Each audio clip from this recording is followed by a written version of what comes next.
The Lord be with you. And with your spirit. A reading from the Holy Gospel according to Matthew. Glory to you, O Lord. As Jesus passed by, two blind men followed him, crying out, "Son of David, have pity on us."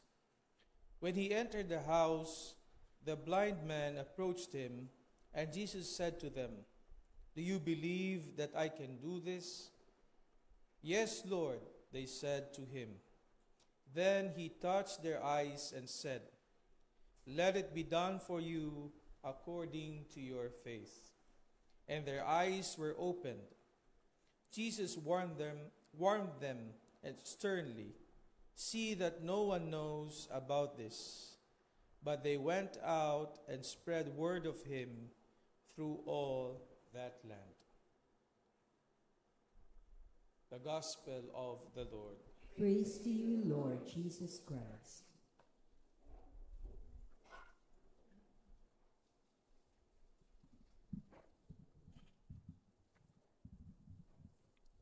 Come, Holy Spirit, bless this unworthy priest, that I may share with humility and with the heart, and that people listen with the Holy Spirit in their hearts. Come, Holy Spirit, come. Sisters, brothers, 20 days before Christmas. Oh, anong feeling mo? 20 days na lang? 20 days pa? Or wala lang? You know, what we noticed is that the gospel speaks about, let me see. Ang nangyayari po marami sa atin ngayon sa Pilipinas, parang hindi natin nakikita yung Pasko kasi ang nangingibabaw na nakikita natin yung problema, yung flood control, mga ganun. Parang halos matakpan. Tuloy po ang Pasko. You have to rise above and see whatever is that really matters. Don't be so focused on all these things in you, around you, that you forget to see the Lord. Yan ang paganda pong paalaala sa atin lahat. May we see Christmas through it all, ano man ang nangyayari. And I'm so happy today to see here Father Bobon and Brother Eman. Kadarating lang po nila from their mission from Kenya. Welcome home. Palakpakan po natin itong mga missionaries natin. And I have an affinity to these because they were our COVID missionaries. Yung mga na-trap dito, magkakasama kami for many years kasi they cannot go out. So how happy we are to be together again. Homecoming, coming home. And this is what the Eucharist is all about. This is what Christmas is all about. We're coming home to God's heart. Madalas sa atin, ang nakikita lang natin yung paligid natin, paghihirap natin. Nandiyan po lahat yan. Don't forget to see the Lord in everything, in everyone.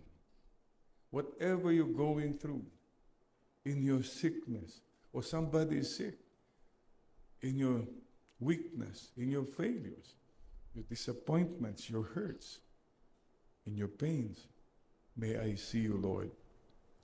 Please help us to see. Help us to really see.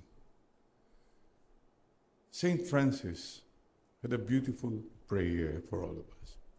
Lord, make me an instrument of your peace. Where there is hatred, let me sow love. Let's put it this way. Lord, where there is hatred, let me see love. Where there is injury, let me see pardon. Where there is darkness, let me see the light. Where there is sadness, let me see joy. Lord, help me to seek not so much to be understood, but to understand. Baka ikaw palaging misunderstood mode. Hindi nyo ako naintindihan, hindi nyo alam. How about you understanding them naman? Then you have risen above the hurts and the pain. Help you to seek not so much to be understood as to understand. To be loved as to love. Baka yun naman, to be loved mode. Hindi niya ako minamahal, hindi niya ako pinapansin. Parang, why don't you say, let me love. Even if I'm not loved, I don't feel love. I keep loving. This is what we ask the Lord. Kasi marami pong sitwasyon sa buhay natin na hindi na natin mababago. Marami mga taong hindi natin mababago. Baguhin mo ang sarili mo. Baguhin mo ang pananaw mo. This is what the Lord is telling us. Help me to see, Lord. And where is sadness, joy? Help me to seek not so much to be understood as to understand, to be loved as to love. For it is in giving that we receive. By the way, alam niyo po ba ang motto ng mga buksingero? It is better to give than to receive. Yan. Tama po yun. Keep giving. Not hurts. Keep giving. You're always in the receiving mode. When will you go on the giving mode? Yung pong mga yumaman na katakot-takot ng yaman, panay receiving. Kailan naman ang giving? So this is my prayer for all of us. A lot of things in our lives we cannot change anymore. A lot of people, try as we may, we cannot change it. Even ourselves. But what we can always change is how we see them. And this is where the Holy Spirit comes. Mga kapatid, the biggest eye-opener is chs.com. ComeHolySpirit.com. Yan ang password mo. Pag mayroon kang hindi naintindihan, parang hindi mo makayanan, chs.com. Password. ComeHolySpirit.com. Then bubukas na. Yung pala yun. Yung pala yun. Let me share with you a very simple experience I had. Just came from Japan. Alam po niyo sa Japan, ang daming hapon po doon. We had a pilgrimage to Akita, Japan, about 80 Filipinos. Beautiful experience. Akita niyo na Akita? That's a beautiful place where the Blessed Mother manifested herself, especially asking for repentance for all of us, from all of us. And then, after that, pumunta po ako sa Nagoya for engagement with the OFWs, yung mga Filipino-Japanese families. Beautiful experience. Father Villacorta and all the others. Totemo hontoni arigatou gozaimasu ne. Hi. Pati mo yung katabi mo. Konnichiwa. Ngumiti ka na, hindi pa ngumingiti yung katabi mo, magmulat ka niya. Kasi you're still so focused on your own. You're not allowing the Holy Spirit to open your heart. chs.com, open that, and you're okay. Yun pong pinakamadaling sanang gawin natin. Lord, di ko maintindihan to. Sige po, password, come Holy Spirit. Anyway, I learned something. When I was in Japan, lamig na po. So cold. Autumn, when we were there, the leaves become brown, yellow, and then nothing green. Wala na. The leaves are all gone. Pero alam po ba nyo, there are trees that remain green. And these are the evergreens. Pine trees that stand tall in the coldest winter. What a sight to see everything brown, and there's this tree standing green na green. What an inspiration. Surviving the coldest winter.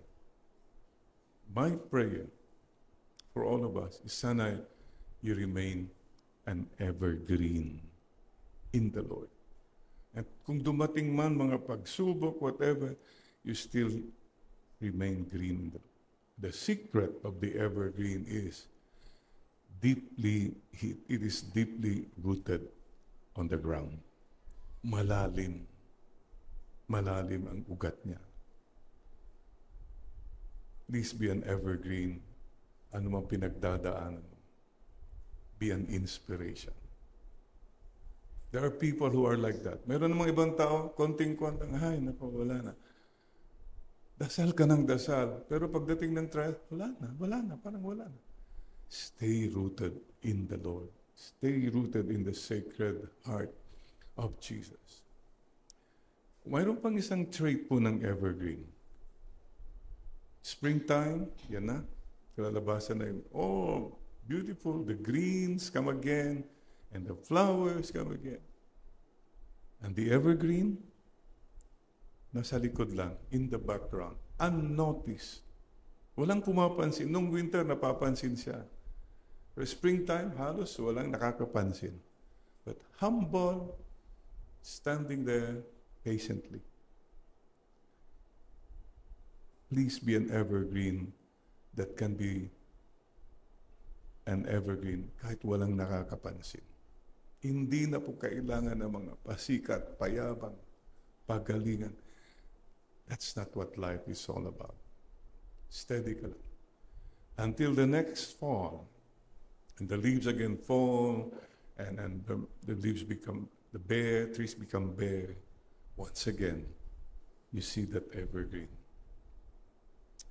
Sana po, and what is the secret? Stay rooted in the Lord. I don't know what you go through. We all go through a lot of things. But God knows. Tignan mo ngayon katabi mo, mukhang evergreen ba yan? O mukhang... Yes. Please tell one another, be an evergreen in the Lord. Amen. Amen. Oh, you know what? I discovered something. Akala ko evergreen is amazing. But then one time, we were eating with Father Jonathan and Father Dindo. I saw a tree with flowers. Mayroon pala mga trees that bear flowers even in the winter. Wow. They're called Kangang Sakura. Sakura is cherry blossom. That's March, April. Yan, maganda. But there are winter cherry blossoms. Amazing. And this is the challenge for us all. When you go through any sickness or anything that masakit, mahirap, bear fruit, bear beautiful flowers. Yang pinagdadaanan mo, kapatid, magbubunga rin yan. It will come, something beautiful will come out. Please see that. Hindi, ay, wala nang buhay ko, ganito na talaga, wala na. No. You will still do something. Something beautiful will still come out in your life. So yun po ang aking second wish. Be Sakura in the Lord, bearing flowers for the Lord, even in the coldest winter. Pakisabi mo sa katabi mo, maging Sakura ka. Sana. Yun. Well, tapos to see. Yun lang po. Huwag kang magdidian kasi it's not about you and me. You know, kung walang eyeglass, malabo eh. But with the eyeglass of the Lord, yung pala yun. Don't lose that sight from the Lord. One more sharing. Ito, going home na, flight back to Manila. Looking forward to 4-hour plane ride, Nagoya, Philippines. Sabi ko, ay naku, magpapahinga ako. That's how I saw it. Pauwi na, magpapahinga na lang. Guess what? I was seated beside an elegant lady. Okay, so, all right. And then, what happened? He started to open up. Oh my God. I ended up counseling and listening to a lady. But a beautiful God encounter moment. You know, I would have never known. She was grieving. She lost her first son, 27-year-old son, in an accident. Oh my God. There are many things po. No, mong sabihin hanggang dito na lang. No, the God is a God of surprises. And when He wants to let you know something, He'll let you know. Be open po. It was a beautiful God encounter moment po, mga kapatid. So now, as we look at Christmas, kumusta? Wala lang, Father. Maybe you should open your heart more. Find joys in the little things that you have. Gratitude. Salamat, Lord. At narating muli ang Pasko. Isang taon ang nagdaan, tayo narito. Buhay pa rin. Papasalamat sa inyo. There were people who were with us last Christmas. Wala na sila this Christmas. And there are people who are with us this Christmas. Nakawala na next Christmas. You don't know.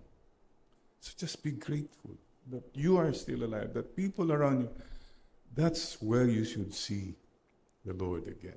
Hindi yung tinitignan mo kung ano, nasa tabi mo yung greatest treasure mo. Salamat po, Lord, yung masabi natin sa misang ito, sa lahat ng mga blessings sa buhay. Kapatid, ang dami kang blessings. Don't forget that.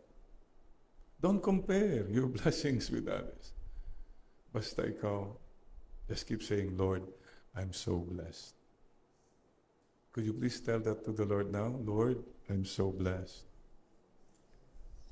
Parang hindi convincing. Say it with a smile. Lord, I'm so blessed. Mapalad po ako, Lord. Sabihin mo sa katabi mo, uy, mapalad ka. Malapad. Yun. Nakalimutan na natin ang Christmas joy. Please don't forget the joy of the Lord. Go beyond, see beyond. Okay? And salamat po in this Mass we say, sa mga taong binigay niyo sa buhay ko. Wala po akong may bibigay kundi ang pag-ibig ko, mga panalangin ko. Ang wish ko na sana magkakasama pa rin tayo sa susunod na Pasko. At sa marami pang Pasko, kung kalooban po niyo. Amen. Let me end with how I saw something. Thursday, December 4. Nagising ako with a dream. See how the Lord made me see some. Alam mo sino na panaghinipan ko? Just ganun lang. Si Father Dante Venus, SVD, my friend, mentor, good person. He died in the Holy Land. What year was that? 3 years ago? Anyway, ang very short lang eh. Diyan sa harap ng mission house, palabas ako ganun. Jer, sabi niya. Sabi ko, Jer. And I look back, Jer. And he was pointing. Sabi ko, naku, tinatawag na yata ako ni Father Dan. Tinatakot ako, parang yun ang fear. What's the message? What's the message? Death. Judgment.